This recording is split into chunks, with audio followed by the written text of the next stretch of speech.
അവയവദാനത്തിനായി വ്യാജരേഖ ചമച്ച കേസിൽ അന്വേഷണം കൊച്ചിയിലെ സ്വകാര്യ ആശുപത്രിയിലേക്കും. കഴിഞ്ഞ ഒക്ടോബറിൽ ആശുപത്രിയിൽ വെച്ച വടക്കേക്കര സ്വദേശി അവയവദാനം നടത്തിയതിന്റെ രേഖകൾ പോലീസിന് ലഭിച്ചിട്ടുണ്ട്.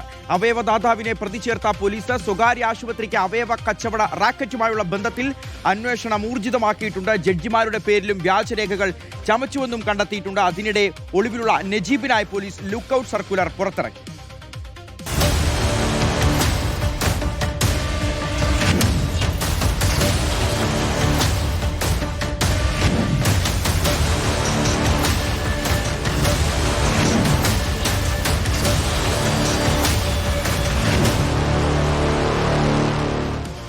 റാംഷാ വിവരങ്ങൾ നൽകാൻ ചേരുകയാണ്. റാംഷാ, ഈ അവയവദാനം എന്ന് പറയുമ്പോൾ അത്രത്തോളം ശ്രേഷ്ഠമായി കരുതുന്ന ഒന്നാണ്.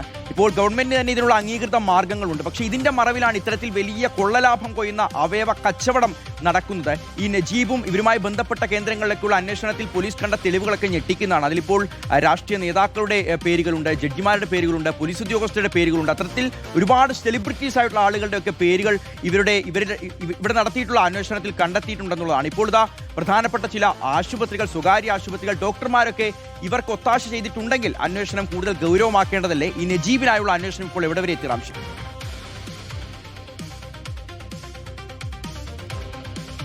ഷിഹാസ്, ഈ കേസിൽ SIT രൂപീകരിച്ച് അന്വേഷണം നടത്താനാണ് പോലീസ് ഇപ്പോൾ തീരുമാനിച്ചിരിക്കുന്നത്. ഏതായാലും ഈ കേസിലെ കിങ് പിന്നാണ് എന്ന് പോലീസ് സംശയിക്കുന്ന എന്ന് പറയുന്ന കാസർഗോഡ് സ്വദേശിയായ നജീബ് എന്നയാൾക്ക് വേണ്ടിയുള്ള അന്വേഷണം പുരോഗമിക്കുകയാണ്.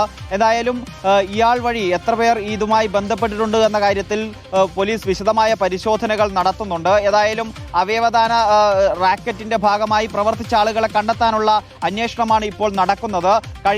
കഴിഞ്ഞ ഒക്ടോബറിൽ അവയവദാനം നടത്തിയ കൊച്ചിയിലെ സ്വകാര്യ ആശുപത്രിയിൽ വെച്ച് അവയവദാനം നടത്തിയ വടക്കേക്കര സ്വദേശിയായ ഒരാളെക്കുറിച്ച് പോലീസിന് വിവരം ലഭിച്ചതിനെ തുടർന്ന് ഇയാളുടെ വീട്ടിൽ പരിശോധന നടത്തി. ഇതിനെ തുടർന്നാണ് ഈ അവയവദാനത്തിന്റെ രേഖകളെല്ലാം കണ്ടെത്തിയത്.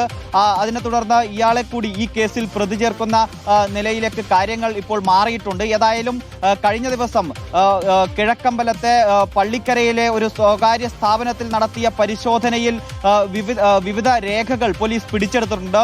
വ്യാജരേഖകളാണ് പിടിച്ചെടുത്തത് എന്നതാണ് ഇപ്പോൾ നമുക്ക് മനസ്സിലാക്കാൻ കഴിയുന്നത്. ഏതായാലും ഡോക്ടർമാരുടെ സീലും ഒപ്പും ഉൾപ്പെടെ പതിച്ചിട്ടുള്ള ലെറ്റർ പാഡുകൾ ഉൾപ്പെടെയാണ് ഈ സൺ കമ്മ്യൂണിക്കേഷൻസ് എന്ന് പറയുന്ന സ്ഥാപനത്തിൽ നിന്നും പോലീസ് കണ്ടെടുത്തിട്ടുള്ളത്.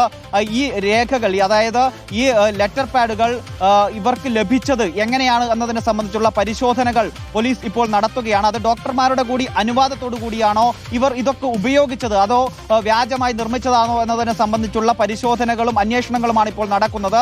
ഇതുമായി ബന്ധപ്പെട്ട് ഡോക്ടർമാരെ ഉൾപ്പെടെ ചോദ്യം ചെയ്യാനാണ് ഇപ്പോൾ അന്വേഷണ സംഘം തീരുമാനിച്ചിരിക്കുന്നത്. കൊച്ചിയിലെ സ്വകാര്യ ആശുപത്രികൾ കേന്ദ്രീകരിച്ചും അന്വേഷണം നടത്താനാണ് അന്വേഷണ സംഘം ഇപ്പോൾ ഏതായാലും തീരുമാനിച്ചിട്ടുള്ളത്. ഈ അവയവദാന റാക്കറ്റുമായി ബന്ധപ്പെട്ടുള്ള അന്വേഷണം വിവിധ തലങ്ങളിലേക്ക് പോകുന്നു എന്നതാണ് ഇപ്പോൾ നമുക്ക് മനസ്സിലാക്കാൻ കഴിയുന്നത്. വ്യത്യസ്തമായ ആളുകളിലേക്ക്, ഡോക്ടർമാർ, സ്വകാര്യ ആശുപത്രികൾ, അതുപോലെ സമൂഹത്തിലെ വിവിധ തട്ടുകളിലുള്ള ആളുകളിലേക്കെല്ലാം ഇതുമായി ബന്ധപ്പെട്ടുള്ള അന്വേഷണം നീങ്ങുന്നു എന്നതാണ് ഇപ്പോൾ നമുക്ക് മനസ്സിലാകുന്നത്. ഏതായാലും SIT രൂപീകരിച്ച് കേസിൽ വിശദമായ അന്വേഷണം നടത്താനാണ് പോലീസ് ഇപ്പോൾ തീരുമാനിച്ചിരിക്കുന്നത്.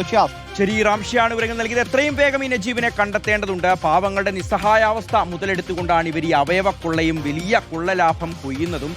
ഇവരെ സഹായിച്ചിട്ടുള്ള സ്വകാര്യ ആശുപത്രികൾ അത് ആരൊക്കെയാണ്, ഏതൊക്കെ ഡോക്ടർമാർ ഇവർക്ക് ഒത്താശ ചെയ്ത് നൽകിയിട്ടുണ്ട്, ഈ വിവരങ്ങളൊക്കെ പോലീസ് സ്ഥിരീകരിക്കുന്ന മുറയ്ക്ക് ഉറപ്പായും ഞങ്ങൾ പ്രേക്ഷകരിലേക്ക് എത്തിക്കും.